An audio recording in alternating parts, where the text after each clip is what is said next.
Feliz Natal, família PIB-RJ, Feliz Natal, convidados e visitantes nossos. Começamos neste culto mais uma edição do projeto Natal de Primeira. É claro, diferente de tudo o que aconteceu nos últimos 8 anos, quando os grupos de nossa igreja, grupos musicais de nossa igreja e outros vários ministérios foram a vários lugares de nossa cidade para cantar e para entregar uma palavra natalina. Por uma questão de segurança e de saúde pública, nós estaremos dentro das programações do nosso culto com o projeto Natal de Primeira. Começamos neste culto, depois da mensagem pastoral, a primeira parte do projeto Natal de Primeira 2020. Sendo assim, após o término da palavra pastoral, por favor, não desliga, não saia deste culto. Você terá a oportunidade de participar de várias músicas natalinas. Isso acontecerá no próximo domingo, também à noite. Isso acontecerá no dia 20 de manhã e à noite. Convidamos você para ser um participante efetivo do projeto Natal de Primeira. Nossa igreja tem vários projetos que cuidam de pessoas. Projeto Itabar, você está investindo nele. Projeto Adoção de alunos da Escola Vitória, você também pode participar. Projeto do Celeiro, quando alimentamos centenas e centenas de pessoas ao longo dos anos. Quero apresentar para você um projeto que começa neste domingo. Projeto Panetone Cristolândia. Você que já adquiriu este panetone o ano passado deve estar lembrando desse projeto.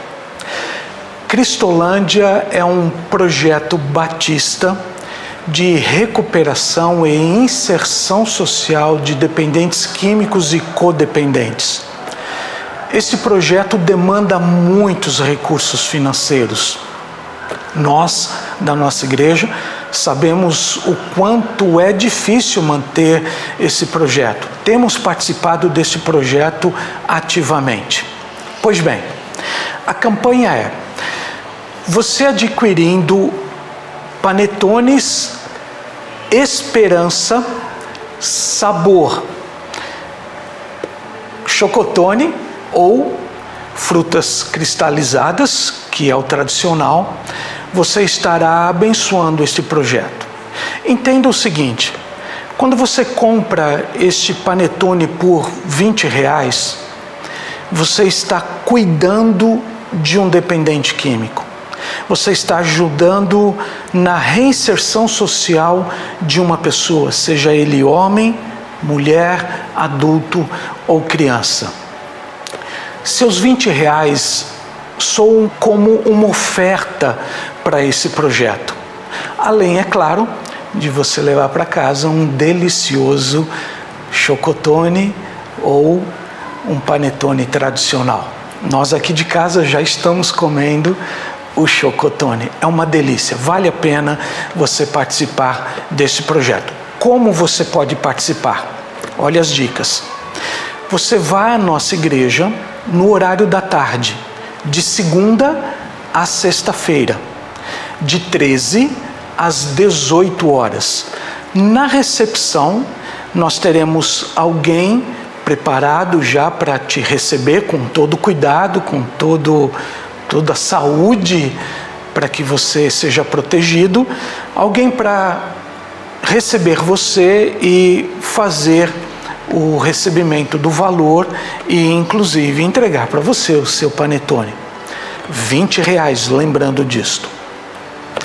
Se você quiser comprar uma caixa com 18 panetones, você pode também, lá na igreja, fazer o pagamento e retirar a caixa com 18 panetones. Agora uma dica: Caso você não tenha condições de retirar esta caixa com 18 panetones ou várias caixas, alguns estão comprando várias caixas com 18 panetones. Se você não tem condições de retirar, você pode ainda assim comprar estas caixas. Como você fará? Está aqui os dados da missionária Maria Helena, missionária de missões nacionais. Você liga para ela, faça a sua compra diretamente com Missões Nacionais e Missões Nacionais levará a caixa, as caixas, se você preferir, diretamente na sua casa. Correto? Então vamos lá, vamos participar desse projeto, que é um projeto para cuidar de vidas. Nós precisamos, devemos, é orientação de Deus, cuidar de pessoas. Você já cuidou de alguém nesta semana?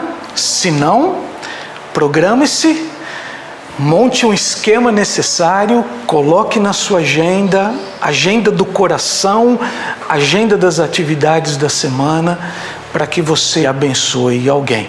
Uma sugestão? Compre um panetone, entregue o panetone entregando uma palavra natalina. Deus o abençoe.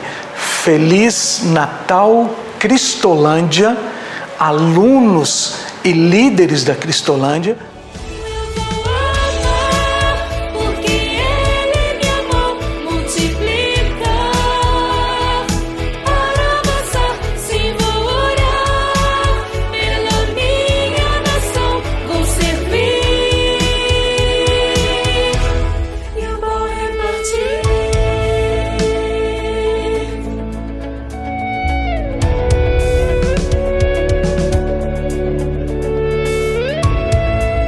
Olá, igreja, eu sou a Nathalie Redua e eu gostaria de compartilhar com vocês o meu motivo de gratidão por 2020.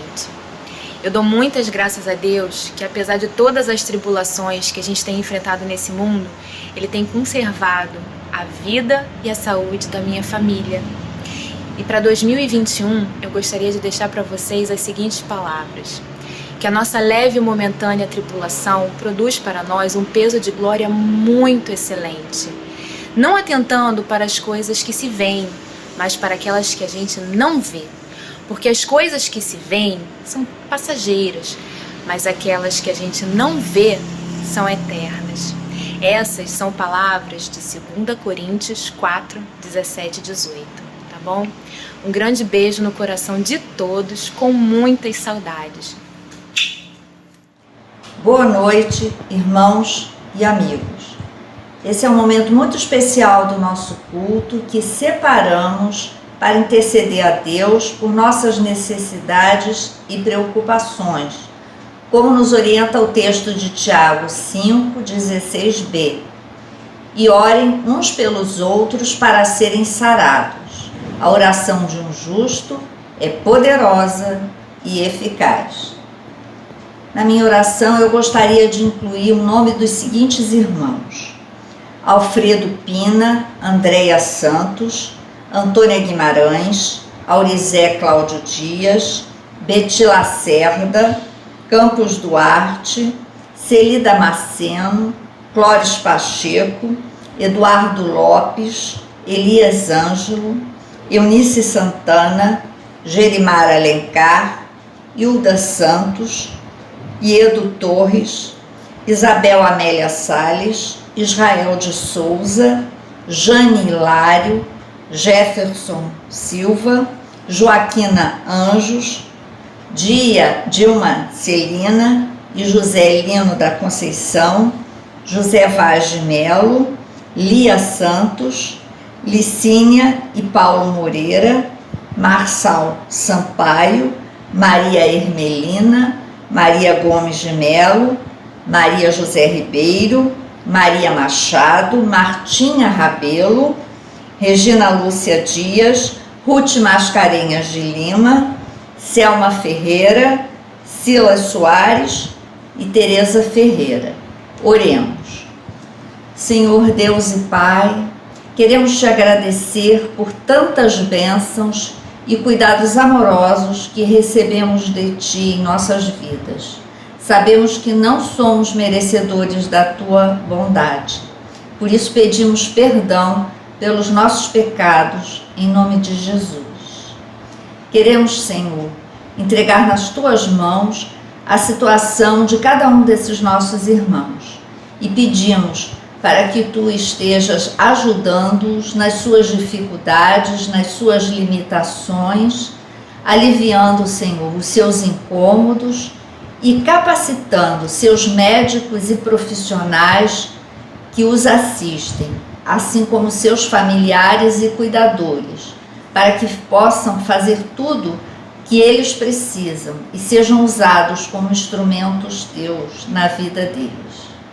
Queremos também, Senhor, que sonde o coração de todos os participantes desse culto e procure atender aqueles que estão com algum problema, com alguma dificuldade, porque nós confiamos em Ti e entregamos tudo nas Tuas mãos. Sabemos que Tu nos ama. Queremos Te pedir também, Senhor, para que esteja abençoando e capacitando aqueles que trabalham no combate à pandemia do coronavírus. Que logo, Senhor, possa ser disponibilizada uma vacina ou algumas vacinas para nos deixar mais protegidos e seguros. Pedimos, Senhor, que use o nosso pastor como instrumento Teu para nos trazer, através da sua mensagem, orientações e alimento espirituais para as nossas vidas. É o que nós Te pedimos, em nome de Jesus. Amém.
Estamos muito alegres com a sua participação neste culto até aqui. Nossa oração é que o Senhor continue abençoando você e fale ao seu coração nesta noite. É muito bom saber que você tem fome da palavra de Deus.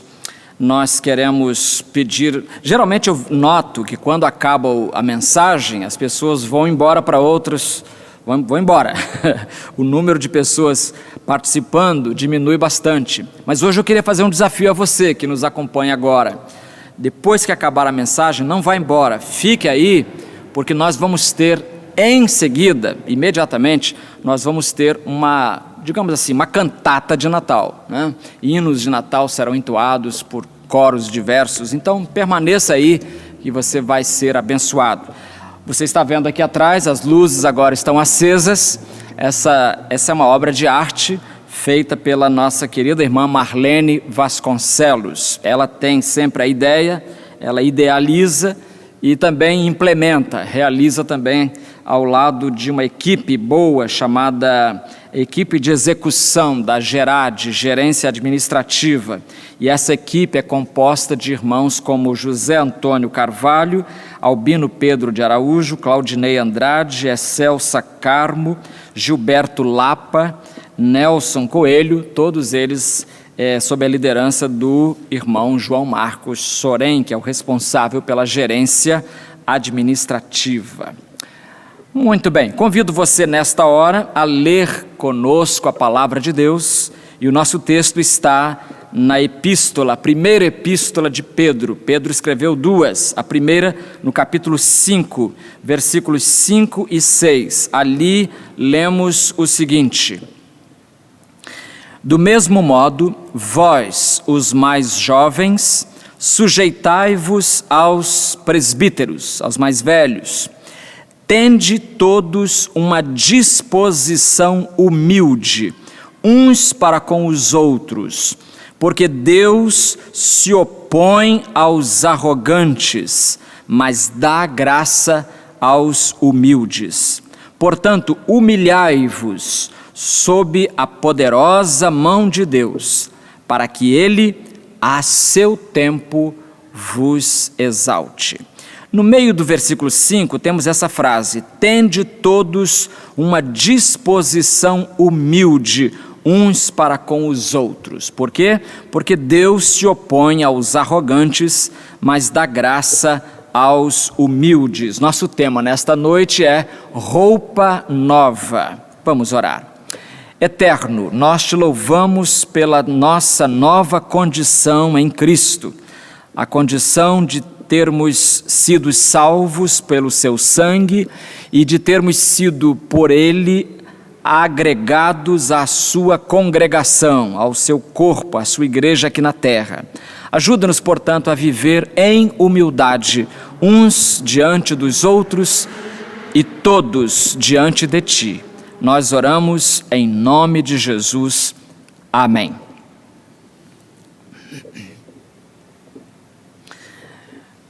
O Brasil produziu um grande escritor chamado Arthur Azevedo, falecido no ano 1908. Era maranhense, mas ele veio, digamos assim, jovem para o Rio de Janeiro, e aqui ele trabalhou até o fim. O meu primeiro contato com a obra de Arthur Azevedo foi ainda na escola, no ginásio. Eu tinha 11 anos de idade, e num livro de português havia lá este texto de Arthur Azevedo que eu vou ler para você agora. O texto se chama O Plebiscito e começa assim: a cena passa-se em 1890. A família está toda reunida na sala de jantar. O senhor Rodrigues palita os dentes, repimpado numa cadeira de balanço. Acabou de comer como um abade. Dona Bernardina, sua esposa, está muito entretida a limpar a gaiola de um canário belga. Os pequenos são dois, um menino e uma menina. Ela, a menina, distrai-se a olhar para o canário. Ele, encostado à mesa, os pés cruzados, lê com muita atenção uma das nossas folhas diárias, um dos nossos jornais, diríamos hoje. Silêncio. De repente o menino levanta a cabeça e pergunta: papai, o que é plebiscito? O senhor Rodrigues fecha os olhos imediatamente para fingir que dorme. O pequeno insiste: papai. Pausa. Papai? Dona Bernardina intervém. Ó, seu Rodrigues, Manduca está lhe chamando. Não durma depois do jantar, que lhe faz mal. O senhor Rodrigues não tem remédio senão abrir os olhos. Que há? Que desejam vocês?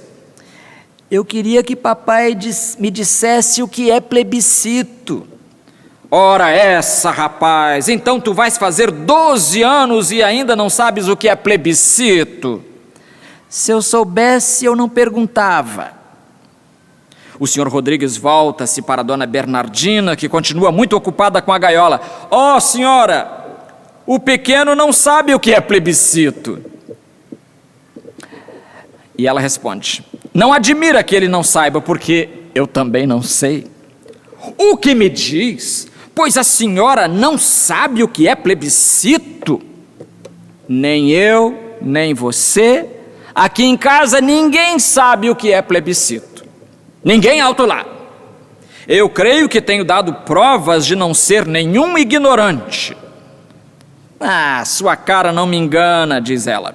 Você, o que é muito prosa. Vamos, se sabe, diga o que é plebiscito. Então, a gente está esperando, diga. A senhora o que quer é enfezar-me. Mas, homem de Deus, para quê? Não há de confessar você que não sabe. Não é nenhuma vergonha ignorar qualquer palavra. Já outro dia a mesma coisa aconteceu quando Manduca lhe perguntou o que era proletário. Você falou e o menino ficou sem saber. Proletário, acudiu o senhor Rodrigues, é o cidadão que vive do seu trabalho mal remunerado. Sim, agora você sabe porque foi ao dicionário. Mas dou-lhe um doce se me disser o que é plebiscito sem se arredar dessa cadeira. Que gostinho tem a senhora em tornar-me ridículo na presença destas crianças. Oh, ridículo é você mesmo quem se faz. Seria tão simples dizer: não sei, Manduca, não sei o que é plebiscito. Vai buscar o dicionário, meu filho. O senhor Rodrigues ergue-se de um ímpeto e brada: mas se eu sei, pois se sabe, diga. Não digo para não me humilhar diante dos meus filhos. Não dou o braço a torcer, quero conservar a força moral que devo ter nesta casa. E o senhor Rodrigues, exasperadíssimo, nervoso, deixa a sala de jantar e vai para o seu quarto, batendo violentamente a porta. No quarto havia o de que ele mais precisava naquela ocasião: algumas gotas de água de flor de laranja, calmante, né? E um dicionário. A menina toma a palavra. Coitado de papai, zangou-se logo depois do jantar, dizem que é tão perigoso. Não fosse tolo, observa a dona Bernardina, e confessasse francamente que não sabia o que é plebiscito. Pois sim, acode Manduca, muito pesaroso por ter sido, menino, o causador involuntário de toda aquela discussão. Pois sim, mamãe, chame papai e façam as pazes. Sim, façam as pazes, diz a menina num tom meigo e suplicante. Que tolice, duas pessoas que se estimam tanto zangarem-se por causa de plebiscito. Dona Bernardina dá um beijo à filha e vai bater à porta do quarto. Seu Rodrigues, venha sentar-se. Não vale a pena zangar-se por tão pouco. O negociante esperava a deixa. A porta abre-se imediatamente. Ele entra, atravessa a casa, vai sentar-se na cadeira de balanço.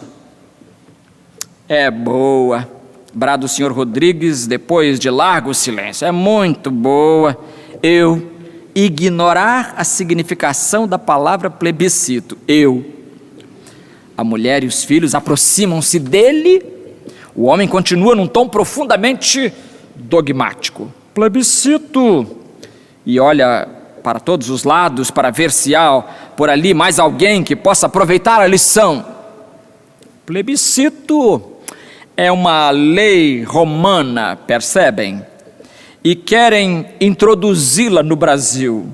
É mais um estrangeirismo. E acaba o conto. Que a gente... Olha, eu confesso que desde menino, quando eu ouvi essa história pela primeira vez, eu pensei, mas que burrice a do senhor Rodrigues. Era muito mais fácil dizer, como a dona Bernardina sugeriu, é muito mais fácil dizer, eu não sei. Mas para dizer eu não sei, a pessoa precisa ser dotada de algo que a Bíblia chama de quê? Humildade. A falta de humildade, meus queridos, é uma condição que traz aborrecimentos a muita gente, seja na família, seja no emprego, seja na escola, seja na igreja, em todo lugar. Falta de humildade. Olha, eu confesso a você que eu já vi muito casamento acabar, você sabe por quê?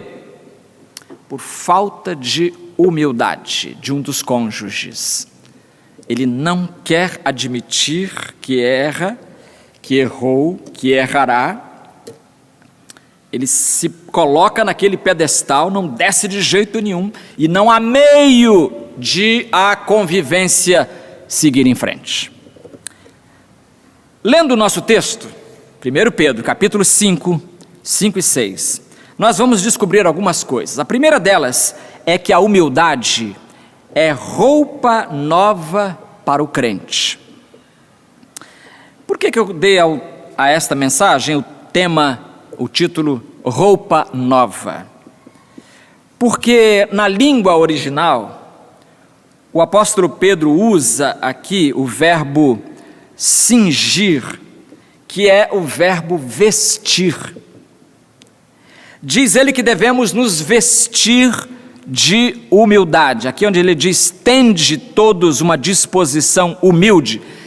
Noutra tradução poderia ser, vistam todos a roupa nova da humildade. E esta palavra se refere à qualidade mental de se ter uma opinião humilde de si mesmo. Isto é, um senso profundo de sua pequenez moral ou humildade de espírito. Meus amigos, quando nós nos convertemos, nós experimentamos uma série de mudanças, não é verdade? Mudam os amigos até às vezes, mudam os hábitos, mudamos de lugares que a gente frequentava antes, a gente não frequenta mais. Há uma série de mudanças que se operam dentro de nós e também em nosso derredor. O apóstolo Pedro, exatamente como o apóstolo Paulo, eles comparam essa mudança que houve, esse processo interior de transformação, eles comparam isso ao ato de vestirmos uma outra roupa. Então é como se o convertido fosse aquele que se despiu de andrajos, tirou aquela roupa velha e suja, mal cheirosa e rasgada, para vestir roupa nova. Roupa nova. E Paulo já havia recomendado aos Colossenses, eu vou ler aqui um texto de Colossenses 3, é um texto um pouquinho longo, mas eu queria que você prestasse atenção Paulo tenta aqui elencar, digamos assim, algumas dessas mudanças que devem ocorrer em nós por causa da presença de Cristo em nós. Escuta só, Colossenses 3, de 5 em diante. Portanto, eliminai vossas inclinações carnais. 2 pontos. Prostituição, impureza, paixão, desejo mau e avareza, que é idolatria. É por causa dessas coisas que a ira de Deus sobrevém aos desobedientes. Nelas também andastes no passado, quando ainda vivíeis nessas coisas. Paulo está deixando bem claro aqui que essas coisas pertencem ao passado de incrédulo. Nelas, 3:7, nelas também andastes no passado quando vivíeis nessas coisas. 3:8, mas agora, livrai-vos de tudo isto, raiva, ódio, maldade, difamação, palavras indecentes do falar. Não mintais aos outros, pois já vos despistes. Qual é a palavra aqui? já tirastes a roupa do velho homem, que se renova para o pleno conhecimento, segundo a imagem daquele que o criou. Nesse caso, não há mais grego, nem judeu, nem circuncisão, nem incircuncisão, bárbaro, cita, escravo ou homem livre, mas sim Cristo é tudo em todos.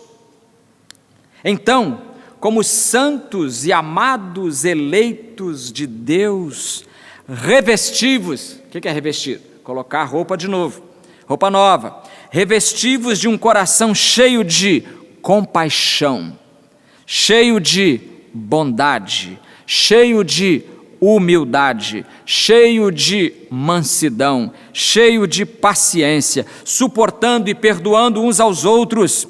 Se alguém tiver alguma queixa contra o outro, assim como o Senhor vos perdoou, também perdoai. E acima de tudo, revesti-vos do amor, que é o vínculo da perfeição.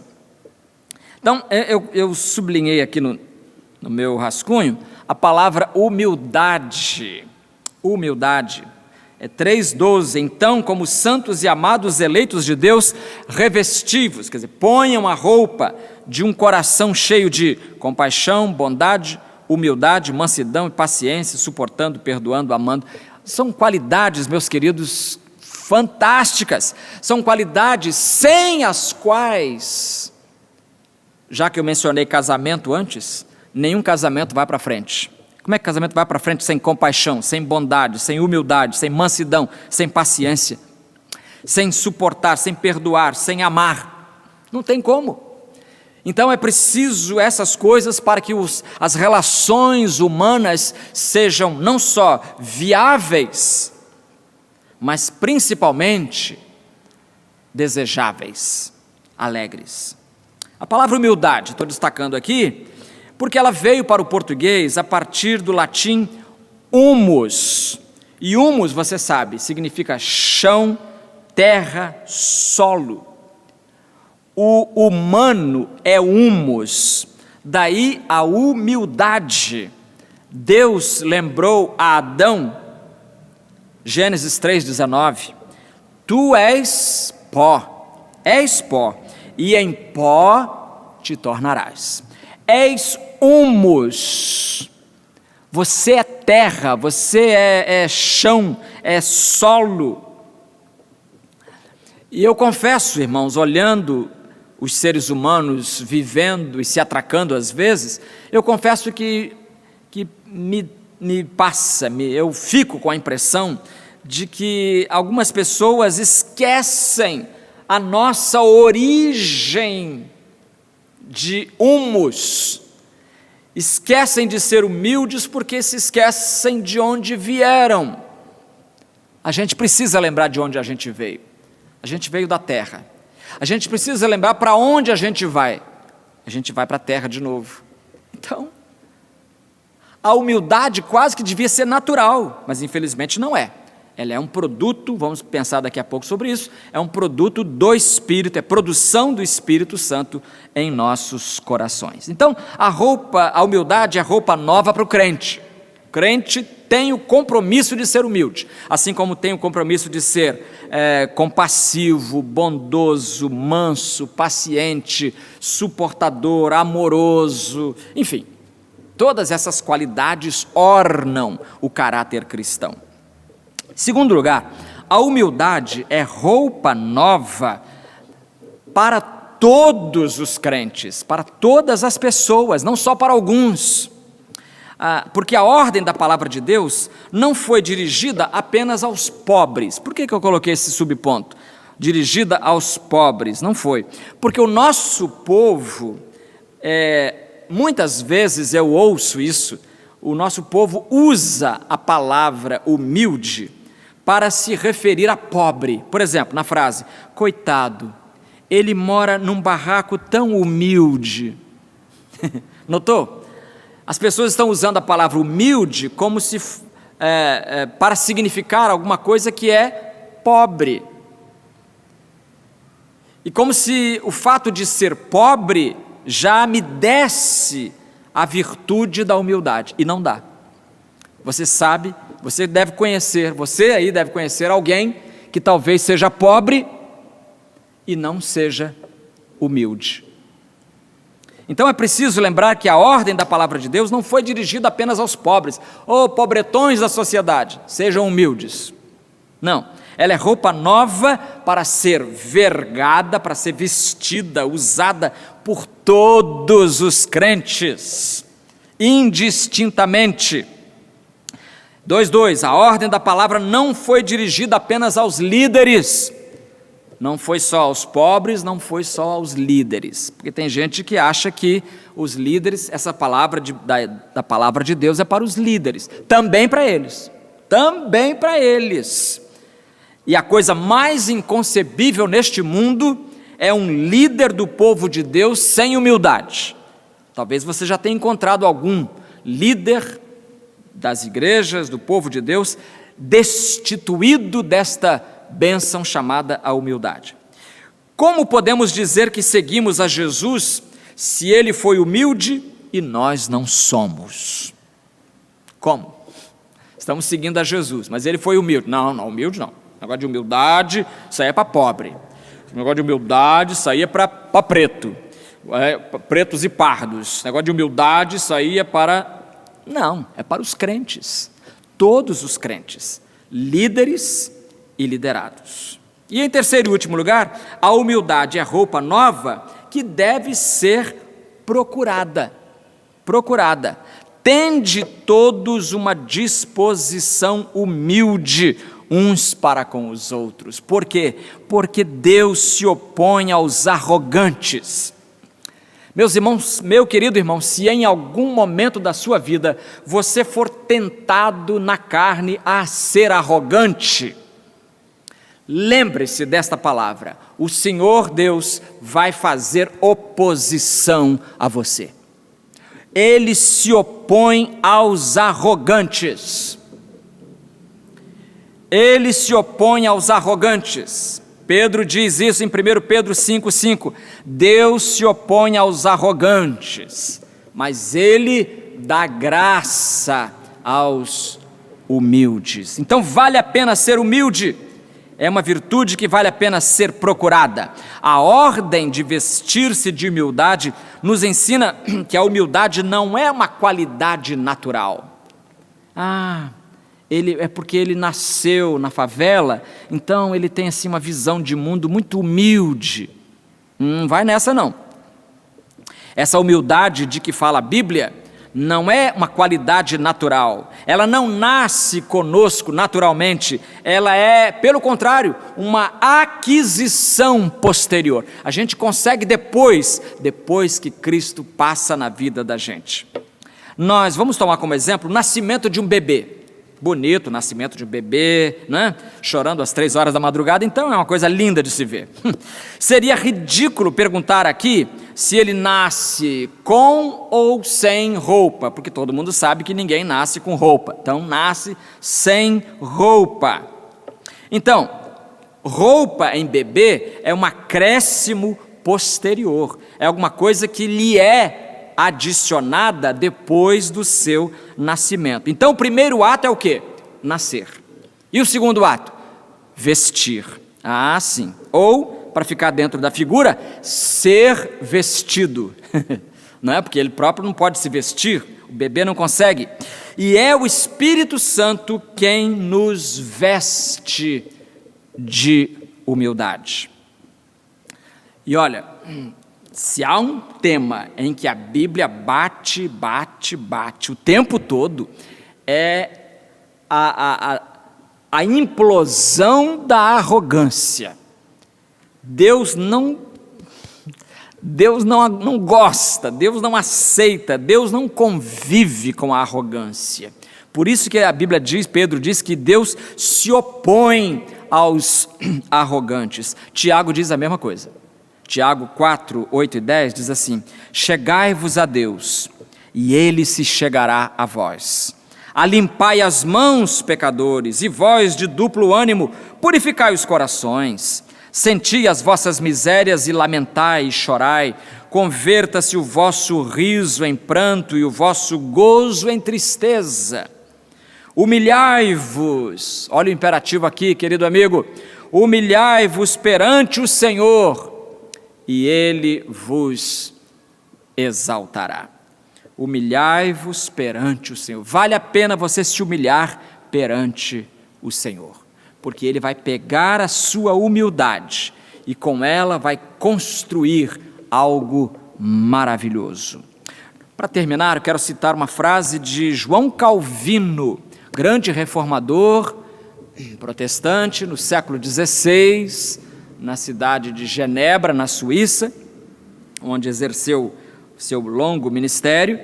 Ele escreveu o seguinte: sempre me agradou sobremaneira esta ponderação de Crisóstomo. Está citando João Crisóstomo, outro grande pregador, mas lá de Constantinopla, século IV depois de Cristo, né? Então, ele está, Calvino no século XVI, citando Crisóstomo no século IV. Crisóstomo teria dito: a humildade é o fundamento da nossa filosofia. Contudo, continua Calvino, contudo, mais ainda esta de Agostinho. E aí ele cita uma frase de Agostinho, também viveu no século IV. Agostinho diz: da mesma forma que aquele orador, indagado sobre qual seria o primeiro entre os preceitos da eloquência, respondeu: a elocução. Elocução quer dizer comunicação, é a expressão do pensamento por escrito ou oralmente, então isso é elocução. Então, da mesma forma que aquele orador, indagado sobre qual seria o primeiro entre os preceitos da eloquência, respondeu: a elocução. E como o segundo, a elocução. Também o terceiro, a elocução. Da mesma forma, diz Calvino, se me interrogas acerca dos preceitos da religião cristã, primeiro, a humildade. Segundo, a humildade. Terceiro, a humildade. Vamos orar. Eterno Deus, a carne puxa a nossa vida para baixo e sempre nos incentivando a sermos arrogantes. Mas, ó Deus, diante de Ti nesta hora, pedimos que Tu nos faças como Jesus, o menino de Belém, que vem humilde, nascendo numa manjedoura, filho de pais pobres, alguém que se humilha para ser exaltado. Ajuda-nos a nós também a nos humilharmos para sermos exaltados conforme o promete a Tua palavra santa. Em nome de Jesus. Amém.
Sempre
Calma, nasce em Belém, os pastores